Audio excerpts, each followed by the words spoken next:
to those of you returning from the British Airways Club and those of you joining from our One World Alliance partners. May I remind you to keep your seatbelt fastened whenever you are seated. It must remain securely fastened whenever the seatbelt sign is on. When opening overhead lockers, please take care as items may have moved and could fall out and cause injury. As a reminder, smoking, including e-cigarettes, vaping and the use of other smoking devices is not permitted at any time whilst on board. This includes the toilets which are fitted with smoke detectors. In-seat power is available within your seat area and will be ready for use once the seatbelt signs are switched off. We are about to start our onboard service. If you have a food allergy or would like information on specific allergens on today's flight, then please contact any member of the crew. For those of you seated in Club Europe, we'll be offering you your choice of meal and drinks from the bar. In Euro Traveller, we'll be serving pre-purchased items from our High Life Cafe. To follow, we will offer a snack and a bottle of water with our compliments.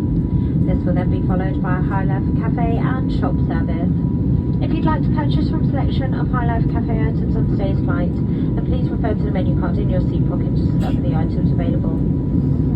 We invite you now to make yourselves at home and enjoy our hospitality. If there is anything that we can do to make your journey more comfortable, then please let us know. Thank you.